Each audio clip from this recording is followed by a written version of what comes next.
Estamos de volta, meu irmão. 3 horas e 30 minutos, 3h30 no seu rádio, para juntos darmos continuidade ao nosso estudo bíblico. Você sabe que nós estamos estudando o livro do Êxodo, né?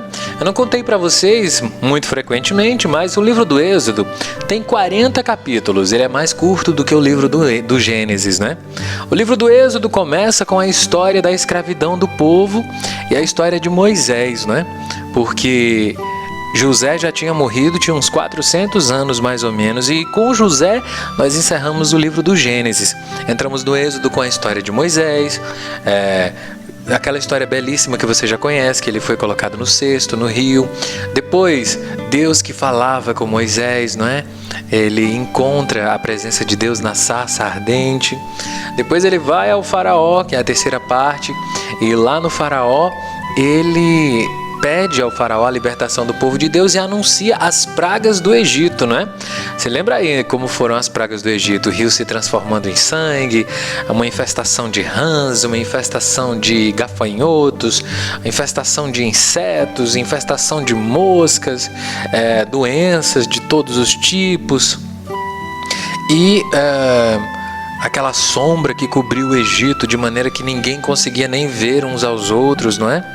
A chuva de pedras, bastante coisa a gente viu aí com as pragas do Egito, né? E a última praga, na verdade, foi a morte dos primogênitos. Morreram sempre os filhos mais velhos. O Senhor falou: os primogênitos pertencem a mim. Então, os de Israel se consagravam a Deus e os do Egito, ele os levou, acabaram morrendo, né? Quando Javé, o Senhor, passou pela terra do Egito, levou com ele os primogênitos. A morte alcançou todos os cantinhos do Egito, até o palácio do faraó. Muito interessante, né? Depois disso, deixaram aí o povo de Deus partirem, mas logo após se arrependeram e correram atrás. De dia, uma coluna de nuvem cobria o povo, olha aí o Deus da providência, mandando sombra para o povo que fugia no meio do deserto.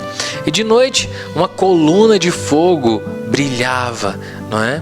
Entre o povo de Israel e os egípcios, impedindo que um chegasse perto do outro.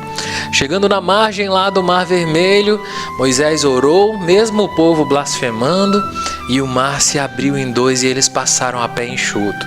Quando os egípcios começaram a entrar e atravessaram, o mar se fechou e os egípcios morreram afogados. Assim o Senhor libertou o povo da escravidão, né? Da terra da escravidão. E agora eles começam a sua jornada no meio do deserto a partir do capítulo 16. Vamos juntos estudar o capítulo 16? É hora da meditação na Palavra de Deus. Fala, Senhor, preciso ouvir tua voz. Eis aqui o teu servo. Fala no irmão, na palavra, Senhor, e no meu coração.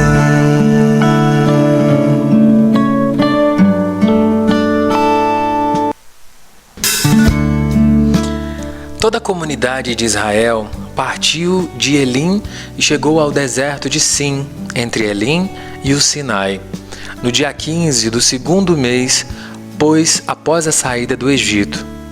Toda a comunidade de Israel murmurou contra Moisés e Arão no deserto, dizendo: era melhor termos sido mortos pela mão do Senhor na terra do Egito, onde estávamos junto à panela de carne, comendo o pão com fartura. Vocês nos trouxeram a este deserto para fazer toda a multidão morrer de fome? O Senhor disse a Moisés: farei chover pão do céu para vocês. O povo sairá para recolher a porção de cada dia, para que eu o experimente e veja se ele observa a minha lei ou não. Olha, gente, já tem um negocinho aí pra gente marcar, tá? Aproveita, marca aí o versículo 4 desse capítulo 16, onde o Senhor diz a Moisés: farei chover pão do céu para vocês, para depois a gente estudar e meditar um pouquinho sobre isso aí. No sexto dia, porém, versículo 5, eles deverão preparar o que recolheram, e será o dobro do que recolheram nos dias anteriores. Então Moisés e Arão disseram a toda a comunidade de Israel: até à tarde vocês saberão que foi o Senhor quem os tirou do Egito. E pela manhã vocês verão a glória do Senhor, porque o Senhor ouviu as murmurações que vocês fizeram contra ele. Quem somos nós para vocês murmurarem contra nós? Moisés disse mais: esta tarde Javé dará carne para vocês comerem, e pela manhã pão com fartura, pois ele ouviu a murmuração de vocês contra ele. Quem somos nós? As murmurações de vocês não são contra nós, e sim contra Javé. Moisés disse a Arão: diga a toda a comunidade de Israel: aproximem-se de Javé, pois ele ouviu as murmurações que vocês fizeram. Enquanto Arão falava para toda a comunidade de Israel, olharam para o deserto e viram que a glória do Senhor aparecia numa nuvem. O Senhor falou a Moisés: eu escutei as murmurações dos filhos de Israel. Diga-lhes que comerão carne à tarde, e pela manhã se fartarão de pão. Assim ficarão sabendo que eu sou o Senhor seu Deus. À tarde, um bando de codornizes cobriu todo o acampamento, e pela manhã havia uma camada de orvalho ao redor do acampamento. Quando a camada de orvalho se evaporou, na superfície do deserto apareceram pequenos flocos como cristais de gelo. Ao verem, os filhos de Israel perguntaram: que é isso? Porque não sabiam o que era. Moisés disse-lhes: isso é o pão que Javé lhes dá para comer. E são essas as ordens do Senhor: cada um recolha quanto lhe basta para comer. 4,5 litros por pessoa, conforme o número de pessoas que se achem na sua tenda. Os filhos de Israel assim fizeram. Uns recolheram mais, outros menos. Quando mediram as quantias, não sobrava para quem havia recolhido mais, nem faltava para quem havia recolhido menos. Cada um tinha recolhido o que podia comer. Moisés então lhes disse: ninguém guarde para o dia seguinte. Mas eles não deram ouvidos a Moisés. E alguns o guardaram para o dia seguinte, porém criou vermes e apodreceu. Por isso Moisés ficou indignado contra eles. E a cada manhã eles colhiam o quanto cada um podia comer, porque o calor do sol o derretia. No 6º dia recolhiam o dobro, 9 litros para cada um. E todos os chefes da comunidade informaram a Moisés. E Moisés falou: é exatamente isso que Javé ordenou. Amanhã é sábado, um descanso completo reservado para o Senhor. Cozinhem o que quiserem cozinhar e fervam o que quiserem ferver. Separem o que sobrar e reservem para o dia seguinte. Eles fizeram a reserva até o dia seguinte, conforme Moisés tinha ordenado. E dessa vez não apodreceu nem criou vermes. Então Moisés disse: comam hoje, porque hoje é um sábado de Javé. Hoje vocês não encontrarão alimento no campo. Recolham durante 6 dias, pois no 7º dia, que é o sábado, não o encontrarão. No 7º dia, alguns do povo saíram para recolher, mas não encontraram nada. E o Senhor disse a Moisés: até quando vocês se negarão a observar os meus mandamentos e leis? É Javé que lhes dá o sábado, e é por isso que ele, no 6º dia, lhes dará pão para 2 dias. Cada um fique onde está, ninguém saia do seu lugar no 7º dia. E no 7º dia o povo descansou. A casa de Israel deu-lhe o nome de Maná. Era branco como a semente de coentro, e o seu sabor era como bolo de mel. Moisés disse: essa é a ordem de Javé. Conservem 4,5 litros para gerações futuras, para que as gerações futuras possam ver o pão com que eu lhes alimentei no deserto, quando os tirei do Egito.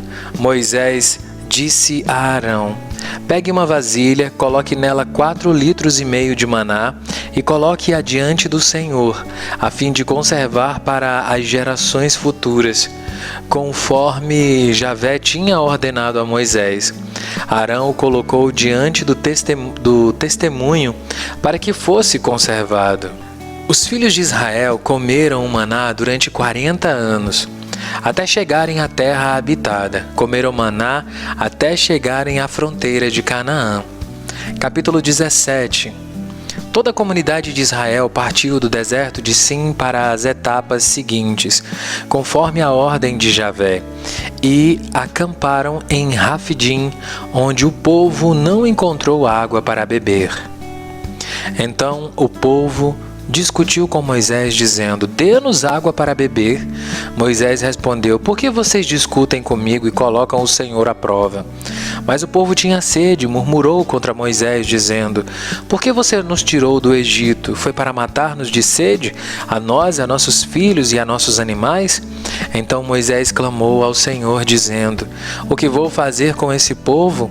Então estão quase me apedrejando. E o Senhor respondeu a Moisés: passe à frente do povo e tome com você alguns anciãos de Israel.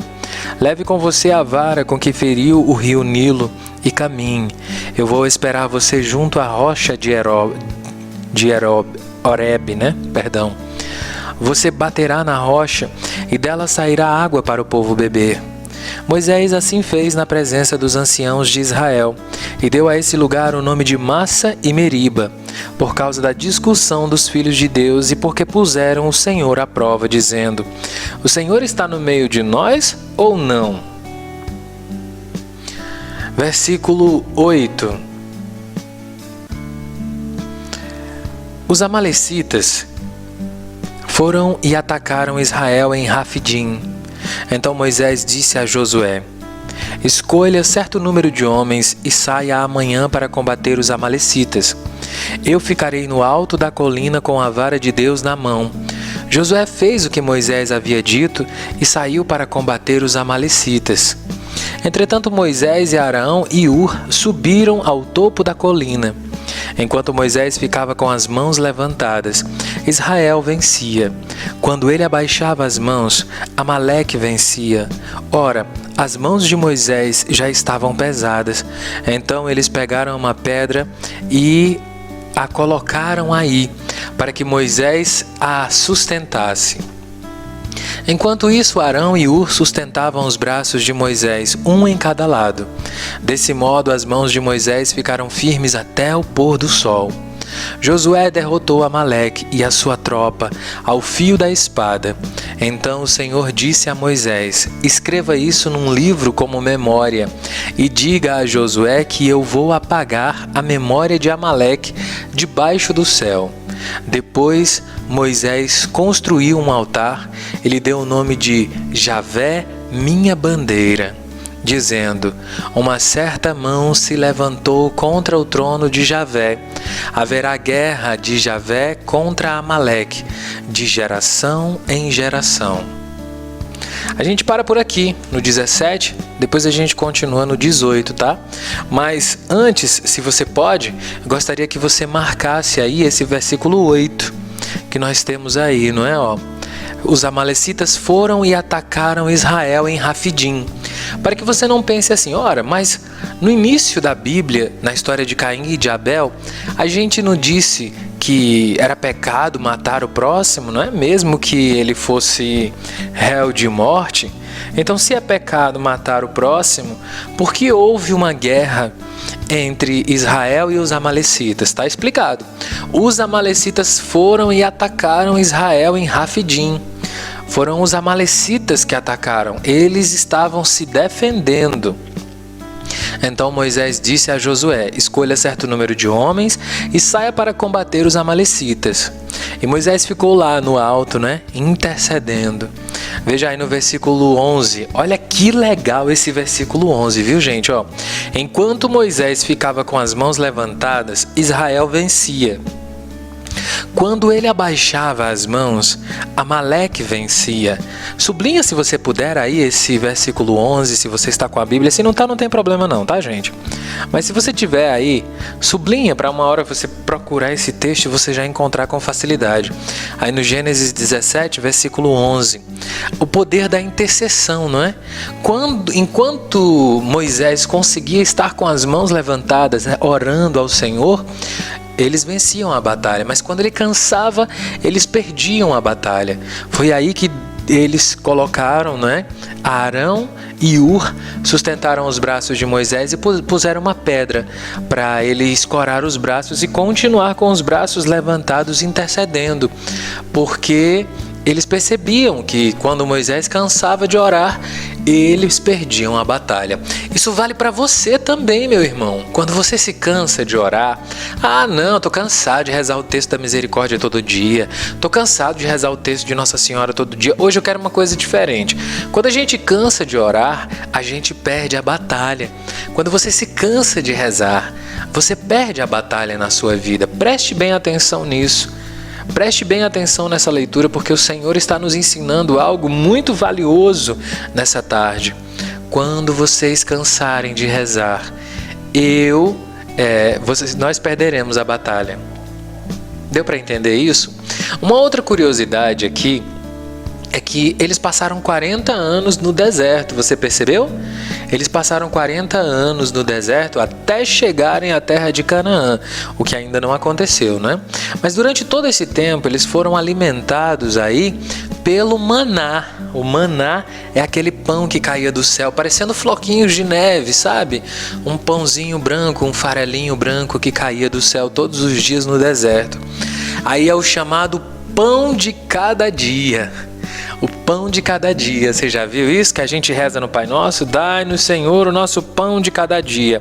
Claro que o pão de cada dia é o nosso sustento, é o nosso alimento, é aquilo que a gente precisa para sobreviver.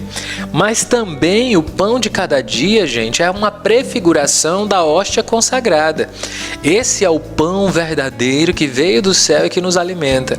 Mais tarde no Evangelho, Jesus vai dizer, né? Nós vamos estudar os Evangelhos também. Ele vai dizer para nós, olha, os seus antepassados comeram daquele pão e morreram.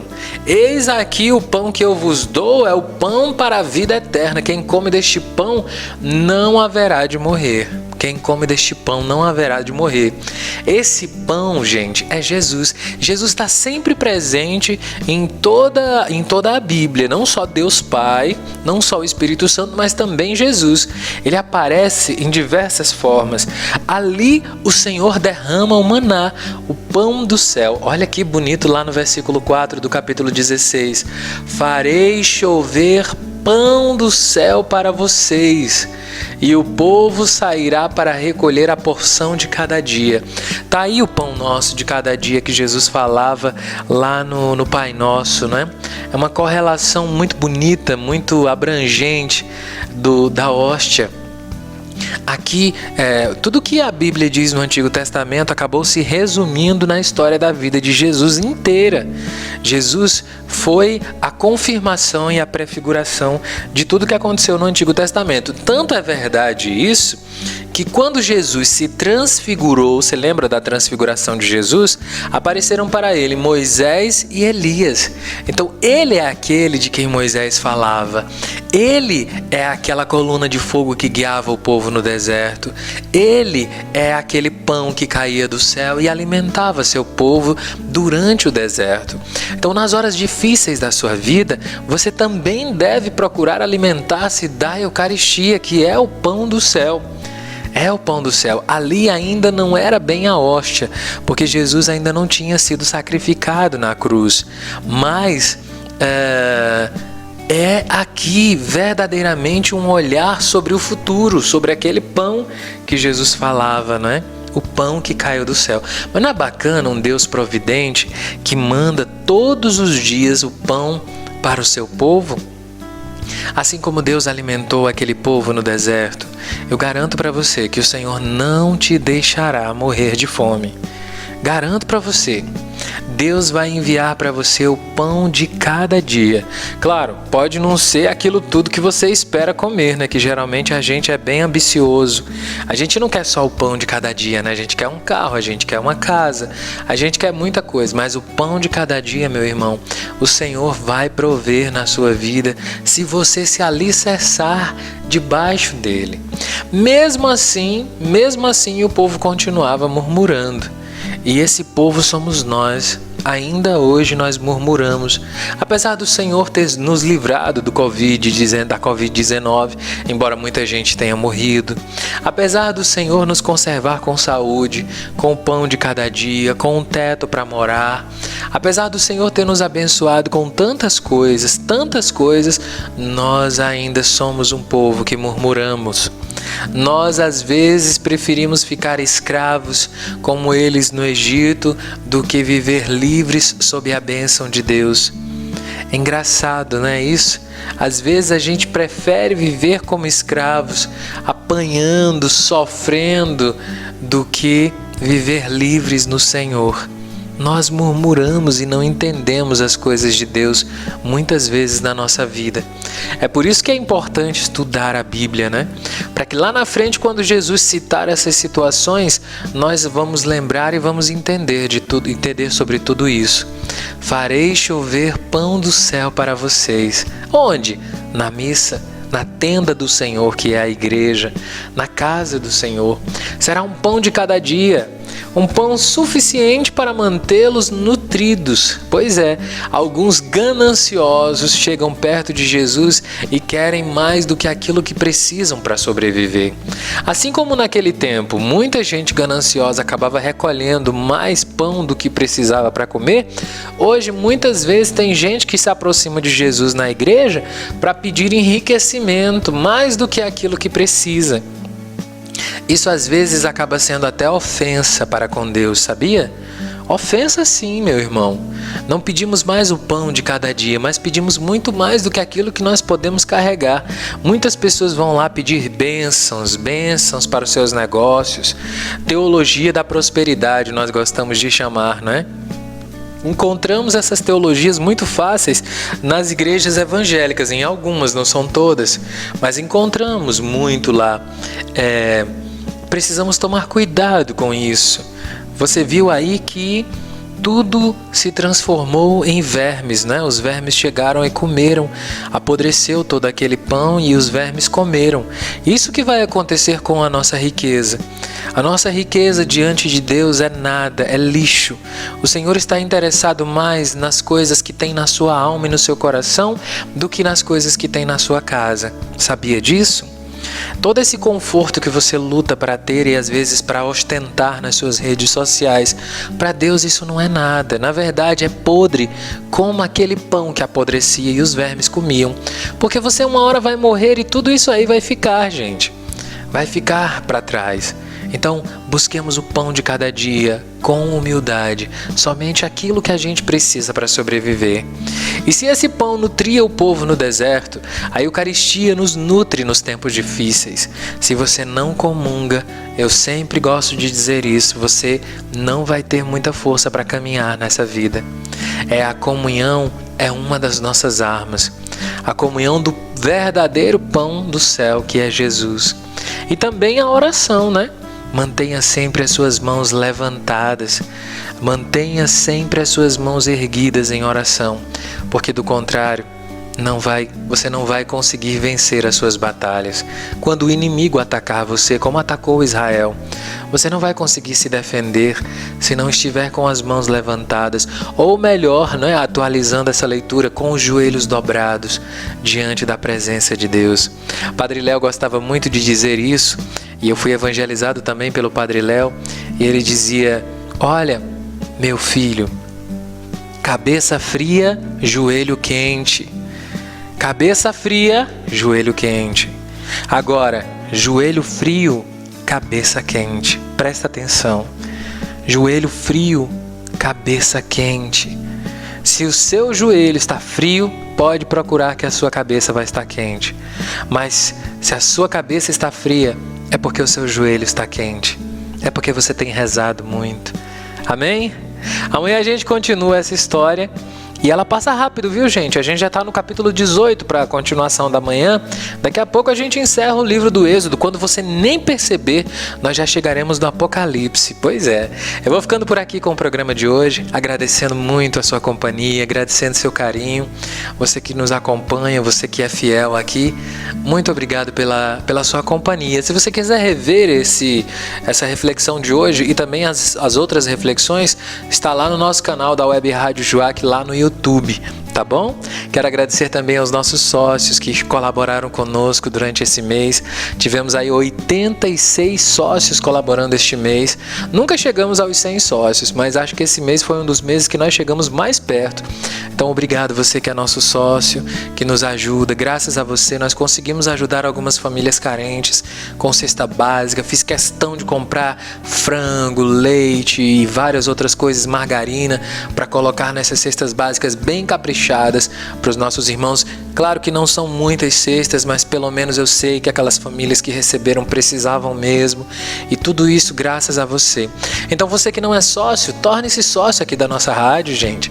Com apenas R$15 você nos ajuda a manter a rádio viva e também ajuda a comprar as cestas básicas para os nossos irmãos que tanto precisam de ajuda, tá bom? Ajuda a gente, você que é nosso sócio, obrigado pela sua ajuda. Você que ainda não fez a sua colaboração, faça, meu irmão. Nós estamos aí no finalzinho do mês e toda a ajuda que vier até o final do mês será muito bem-vinda para nos ajudar nas contas aqui da nossa rádio.